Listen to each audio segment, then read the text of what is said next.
हरे कृष्णा। जेठ मास की पावन कथा श्रृंखला में आपका स्वागत है। पिछले अध्याय में आपने देखा कैसे हरिदत्त ने अहंकार से समर्पण तक की यात्रा पूरी की। अब हम एक नई कथा प्रारंभ करते हैं जो हमें सिखाएगी कि भाग्य बदलता कैसे है। बहुत समय पहले एक छोटे से गांव में एक गरीब किसान रहता था। उसका नाम था गोपाल। वह बहुत मेहनती था, लेकिन फिर भी उसके जीवन में केवल दुख ही दुख थे। खेत में फसल खराब हो जाती, घर में गरीबी थी, परिवार बीमार रहता। गोपाल हमेशा सोचता, मैं इतना मेहनत करता हूँ, फिर भी मेरे साथ ही ऐसा क्यों। धीरे धीरे उसके मन में निराशा बढ़ने लगी। वह कहता, सब मेरा भाग्य खराब है। एक दिन गांव में एक संत आए। वे हर समय भगवान का नाम जप करते थे, हरे कृष्णा हरे कृष्णा।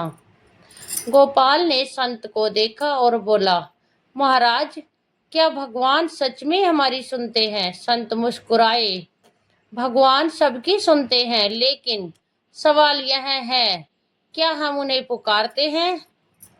गोपाल बोला, मैं तो रोज मेहनत करता हूँ, फिर भी कुछ नहीं बदलता।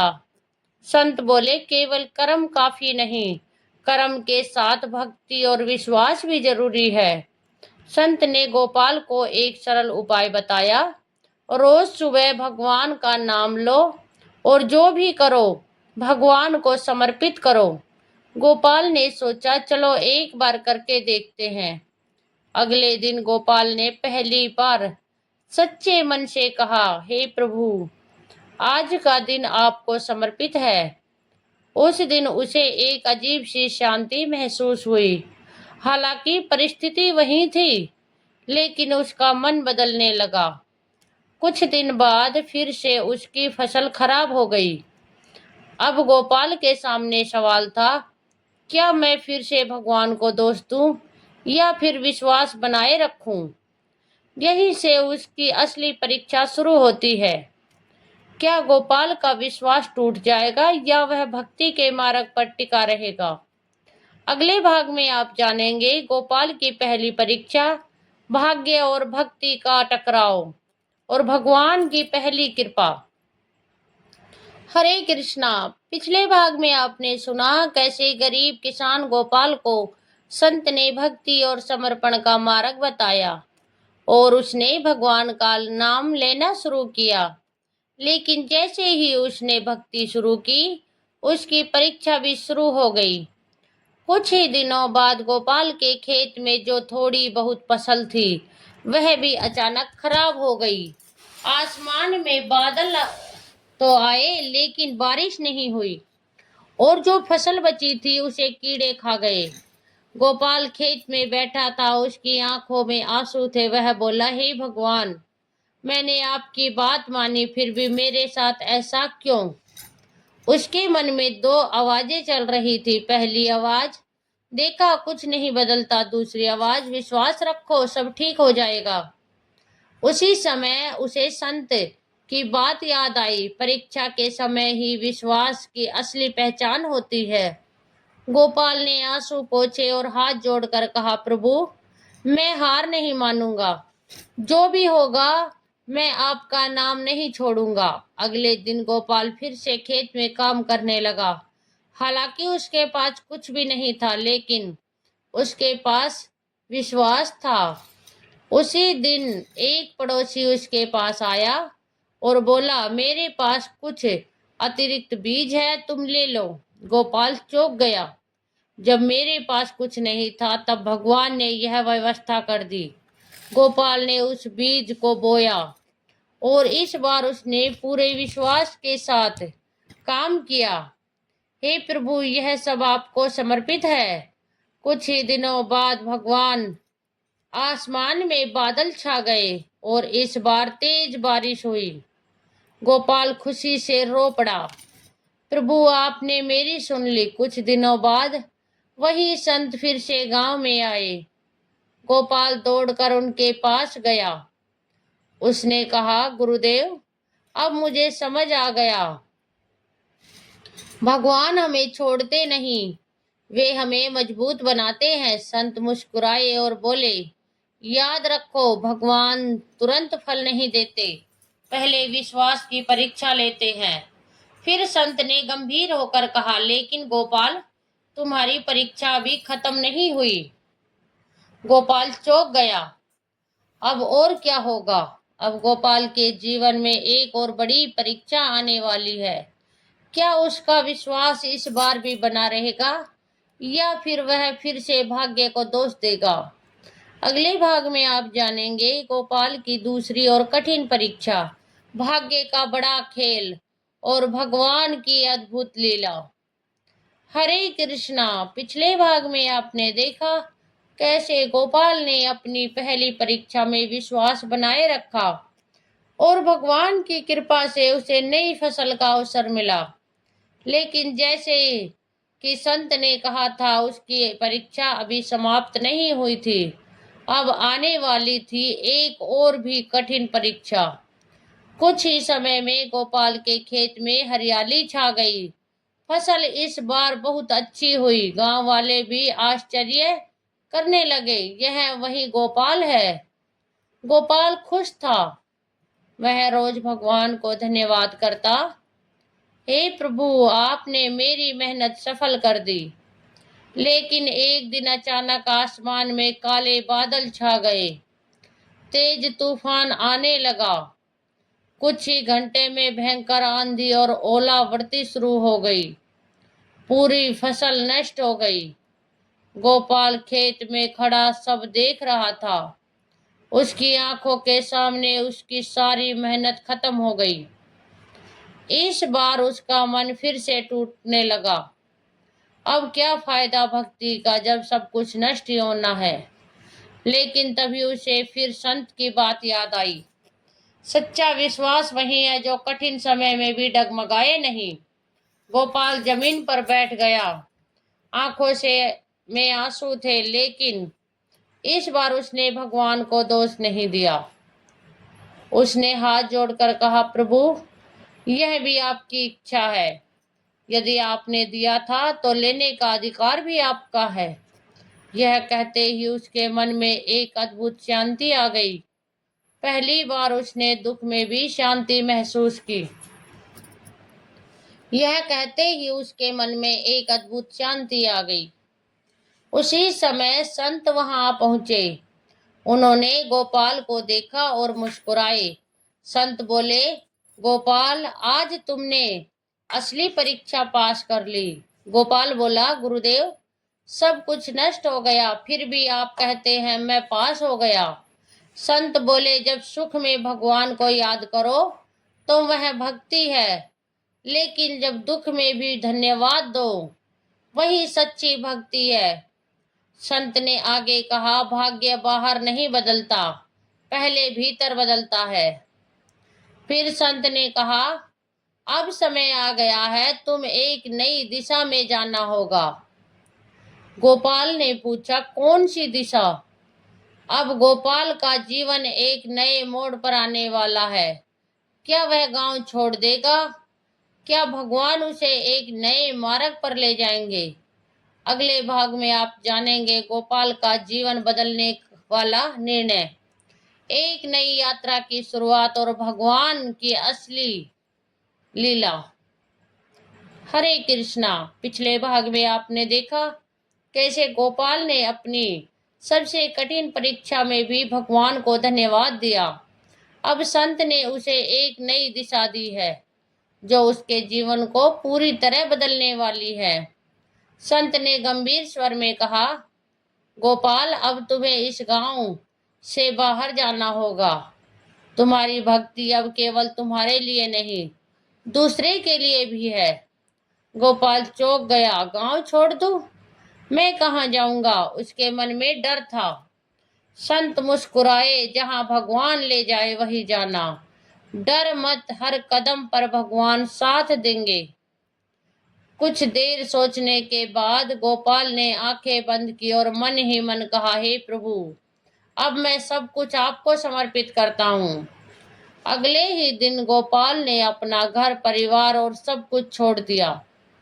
उसके पास ना धन था ना कोई सहारा, उसके पास केवल भगवान का नाम था। वह चलता गया, दिन रात चलता रहा। रास्ते में कभी जंगल आया, कभी नदी, कभी पहाड़। कई बार उसे भूखा रहना पड़ा, कभी कभी उसे सोने के लिए जगह भी नहीं मिलती। हर कठिनाई में वह केवल एक ही नाम जपता, हरे कृष्णा हरे कृष्णा। एक दिन जब वह बहुत भूखा था, एक वृद्ध महिला उसके पास आई और उसे भोजन दे दिया। गोपाल समझ गया, भगवान खुद नहीं आते, लेकिन किसी न किसी रूप में मदद जरूर करते हैं। कई दिनों की यात्रा के बाद गोपाल एक बड़े नगर में पहुंचा।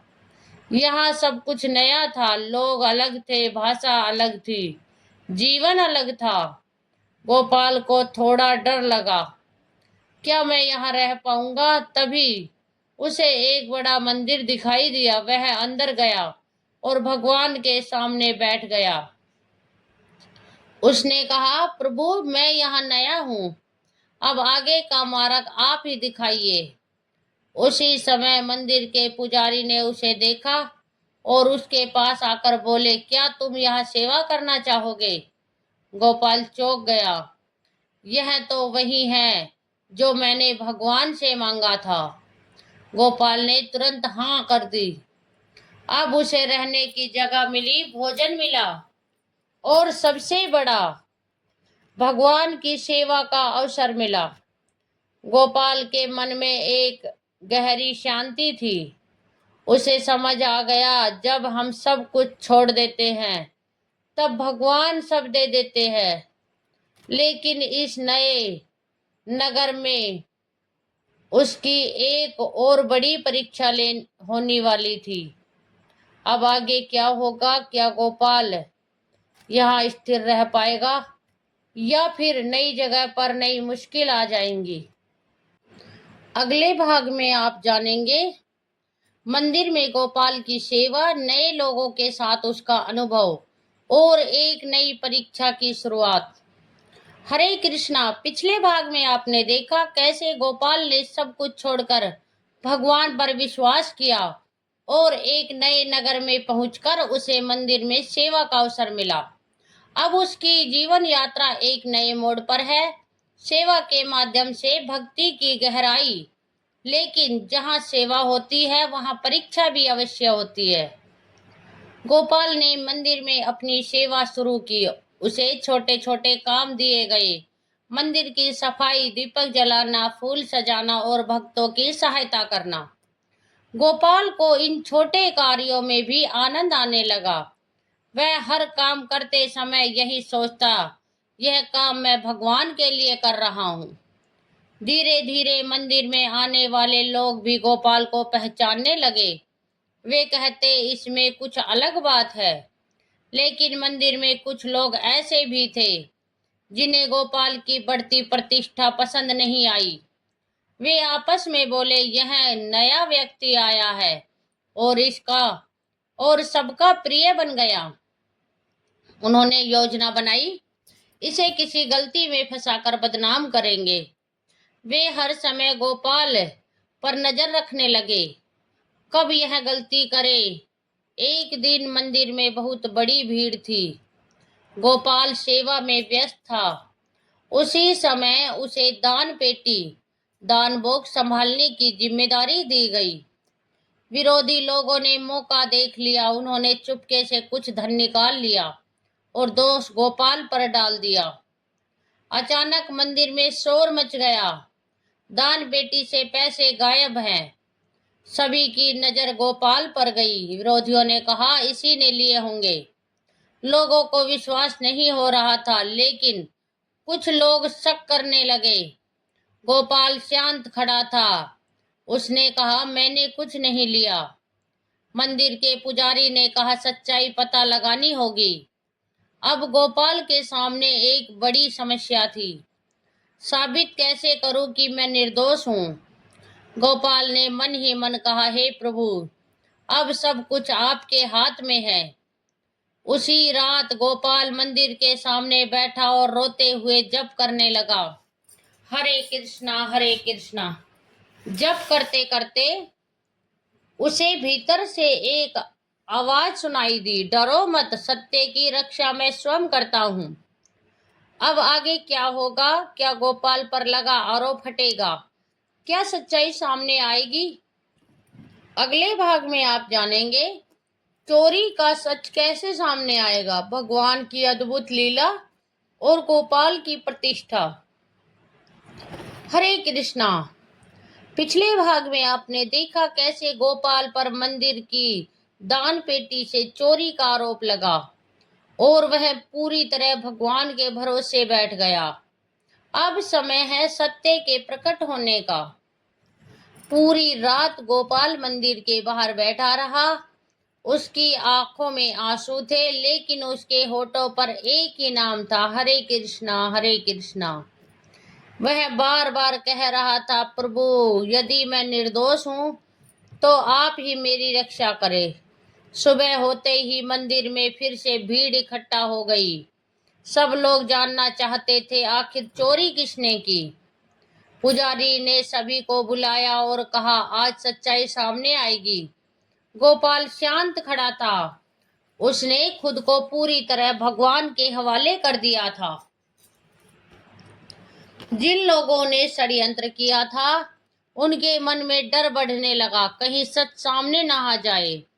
तभी अचानक मंदिर के भीतर से एक आवाज आई। दान पेटी अपने आप हिलने लगी।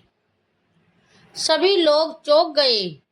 यह क्या हो रहा है? दान पेटी का ढक्कन अपने आप खुल गया और उसके अंदर से कुछ सिक्के बाहर गिरने लगे। जैसे ही सिक्के गिरे उनमें से एक कपड़े का टुकड़ा भी बाहर आया। पुजारी ने उसे उठाया।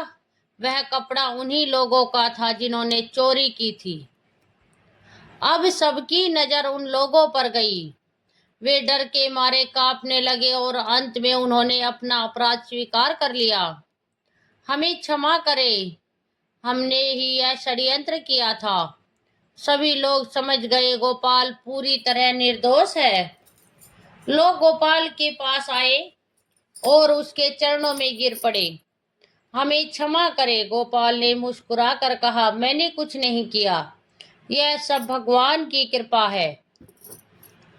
उसी क्षण कुछ लोगों को ऐसा अनुभव हुआ जैसे भगवान विष्णु स्वयं वहां उपस्थित हों। पुजारी ने कहा, आज सिद्ध हो गया, जो भगवान पर विश्वास करता है उसकी रक्षा स्वयं भगवान करते हैं। अब पूरे नगर में गोपाल का सम्मान बढ़ गया, लेकिन उसके मन में कोई गर्व नहीं था। उसी रात गोपाल ध्यान में बैठा था, तभी उसे भीतर से एक आवाज सुनाई दी, गोपाल तुम्हारी यात्रा अभी समाप्त नहीं हुई। गोपाल ने आंखें खोली। अब और क्या बाकी है? अब गोपाल के जीवन में एक और बड़ी लीला होने वाली है। क्या भगवान उसे और ऊंचे स्तर पर ले जाएंगे या फिर एक और कठिन परीक्षा आने वाली है? अगले भाग में हम जानेंगे गोपाल की अगली परीक्षा, भक्ति की और गहराई और भगवान की नई लीला। हरे कृष्णा। पिछले भाग में आपने देखा कैसे भगवान की कृपा से गोपाल पर लगा झूठा आरोप हट गया और पूरे नगर में उसकी प्रतिष्ठा बढ़ गई। लेकिन यहीं से उसकी सबसे बड़ी परीक्षा शुरू होती है, क्योंकि अब परीक्षा है सम्मान के बीच नम्रता बनाए रखने की। अब मंदिर में लोग गोपाल को प्रणाम करने लगे, उसकी बातों को ध्यान से सुनने लगे, उसे एक संत के रूप में देखने लगे। बाहरी रूप से सब अच्छा था, लेकिन अंदर एक खतरा धीरे धीरे बढ़ रहा था, अहंकार। एक दिन जब सभी लोग उसकी प्रशंसा कर रहे थे तो उसके मन में एक विचार आया, शायद मैं सच में खास हूं। यही वह क्षण था जहां से उसका पतन शुरू हो सकता था। उसी रात गोपाल ध्यान में बैठा था, तभी उसे भीतर से आवाज आई, सावधान, यह मार्ग बहुत सूक्ष्म है। गोपाल तुरंत समझ गया, यह मेरा अहंकार है। उसने तुरंत सिर झुका दिया। प्रभु मुझे बचा लीजिए। भगवान ने सोचा, अब इसे और शुद्ध करना होगा। अगले ही दिन मंदिर में एक नई घटना घटी। मंदिर में एक नया मुख्य पुजारी आया। वह बहुत कठोर स्वभाव का था। उसने आते ही गोपाल से कहा, तुम्हें अब छोटे काम करने होंगे, सफाई, बर्तन धोना, बाहर सेवा करना। लोगों को यह देखकर आश्चर्य हुआ। इतना सम्मान पाने वाला व्यक्ति अब फिर से छोटे काम करेगा। गोपाल के सामने फिर वही प्रश्न था, क्या मैं इस अपमान को स्वीकार करूं? उसका मन कह रहा था, तुम इसके योग्य नहीं हो, तुम्हें विरोध करना चाहिए। लेकिन उसके भीतर से आवाज आई, सेवा छोटी या बड़ी नहीं होती। गोपाल ने सिर झुका लिया और कहा, जो भी सेवा मिले वही मेरे लिए भगवान की कृपा है।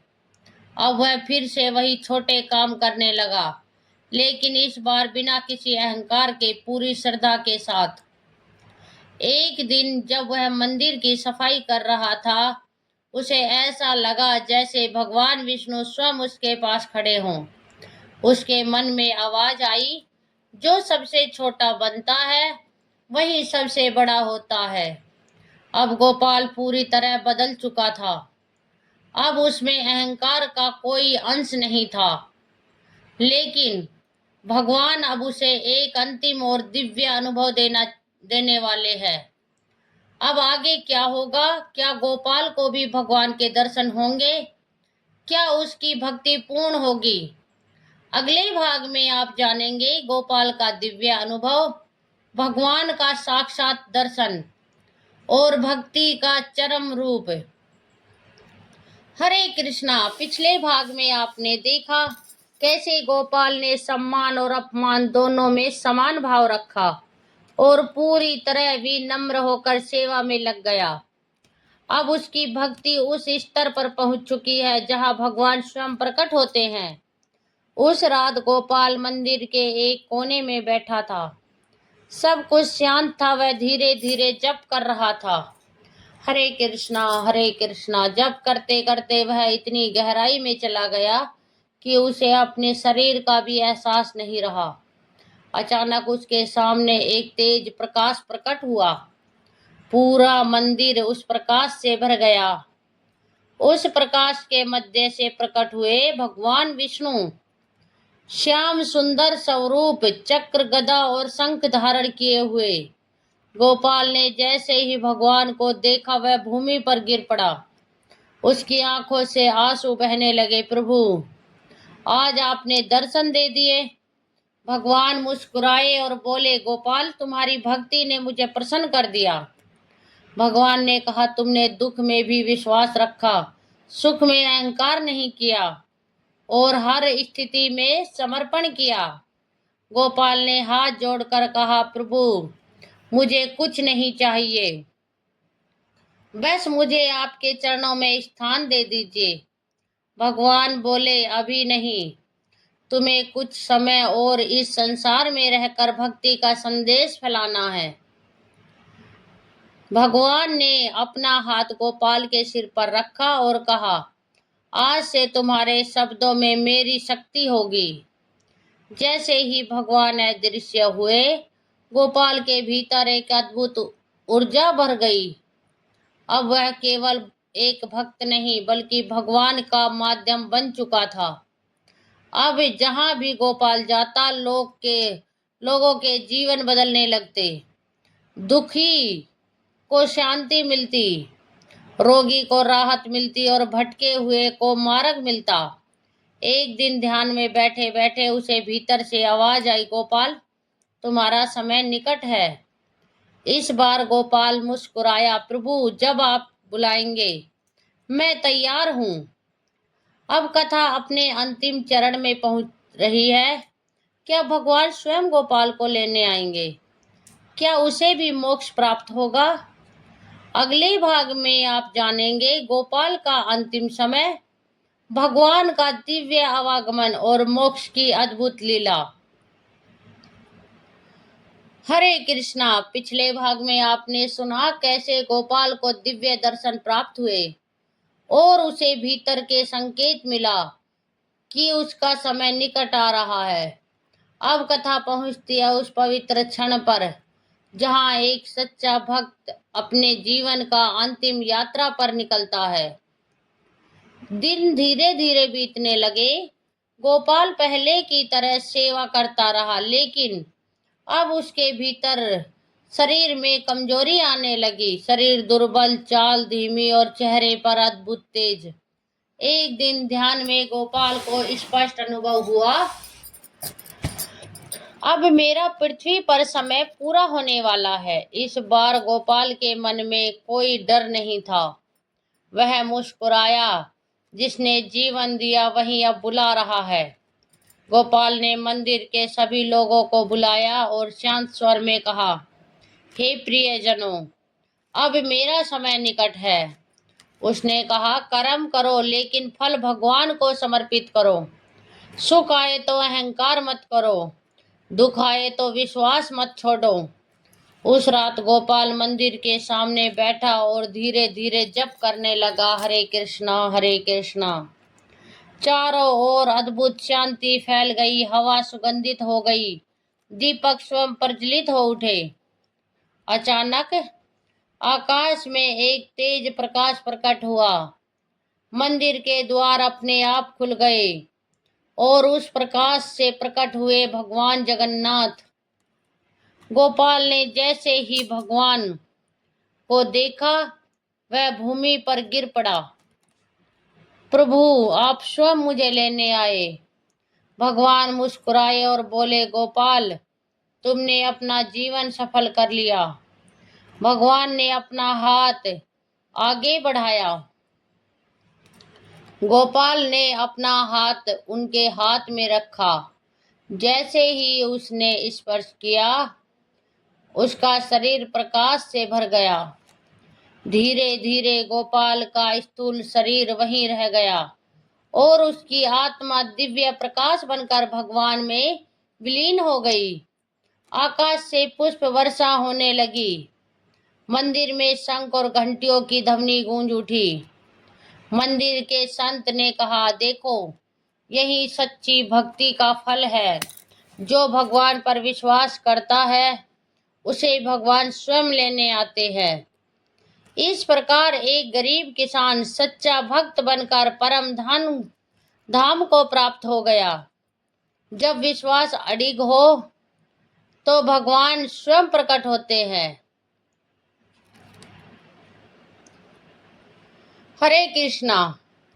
अब तक आपने इस पावन कथा में सुना कैसे एक साधारण किसान गोपाल कर्म, भक्ति और समर्पण के मार्ग पर चलकर अंततः स्वयं भगवान जगन्नाथ के धाम को प्राप्त हुआ।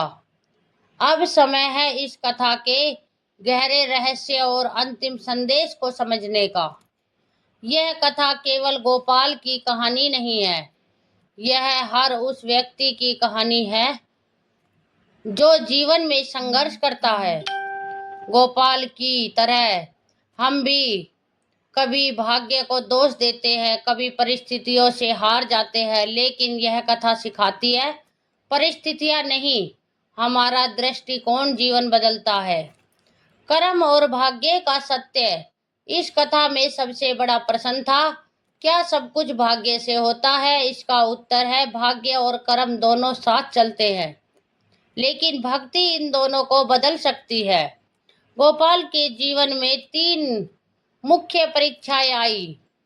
दुख की परीक्षा जब फसल नष्ट हुई, आरोप की परीक्षा जब उस पर चोरी का आरोप लगा, अहंकार की परीक्षा जब उसे सम्मान मिला, और हर बार उसने क्या किया? भगवान पर विश्वास रखा। भक्ति का अर्थ क्या है? केवल पूजा करना नहीं, केवल नाम जप करना नहीं, बल्कि हर परिस्थिति में भगवान को स्वीकार करना है। गोपाल ने क्या किया? सुख मिला धन्यवाद किया, दुख मिला फिर भी धन्यवाद दिया। यही है सच्चा समर्पण। इस कथा से स्पष्ट होता है, भगवान तुरंत फल नहीं देते, पहले विश्वास की परीक्षा लेते हैं। यह वही दिव्य स्थान है जहां भगवान विष्णु भक्तों के लिए साक्षात विराजमान है, जहां भक्ति करने से पाप नष्ट होते हैं और सच्चे भक्त को मोक्ष मिलता है। अगर आप इस कथा को अपने जीवन में अपनाना चाहते हैं, भगवान का नाम जप करें, रोज 5 मिनट, हर काम समर्पित करें, यह प्रभु के लिए है। दुख में धैर्य रखे, यह भी प्रभु की इच्छा है। सुख में नम्र रहे, अहंकार से बचे, विश्वास बनाए रखे चाहे कुछ भी हो। भगवान को पाने के लिए बड़ा बनना जरूरी नहीं, छोटा बनना जरूरी है।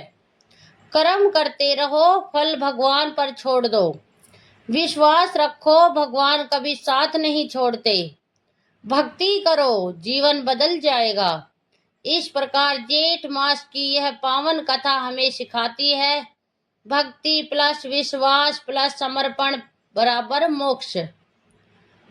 तो दोस्तों, आपको ये कथा कैसी लगी कमेंट बॉक्स में जरूर बताइए। अगर आपको कथा पसंद आई हो तो कथा को अपने प्रियजनों को शेयर जरूर करें। और आप सभी का मैं दिल से धन्यवाद करना चाहूंगी। आप मेरी हर रोज की जो कथा सुन रहे हैं उसके लिए बहुत बहुत धन्यवाद। उन कथाओं को केवल सुने नहीं, अपने जीवन में उतारे और जीवन को आनंदित करें और भगवान पर विश्वास बनाए रखें। भगवान जब किसी का साथ देते हैं तो उसे सुख और दुख हर जगह उनका साथ कभी नहीं छोड़ते। तो मेरी सभी से यही निवेदन है कि इन कथाओं को सुने और सुनने के बाद अपने जीवन में जरूर उतारें। अगर कथा अच्छी लगी हो तो कमेंट में जय श्री हरि जरूर लिखें।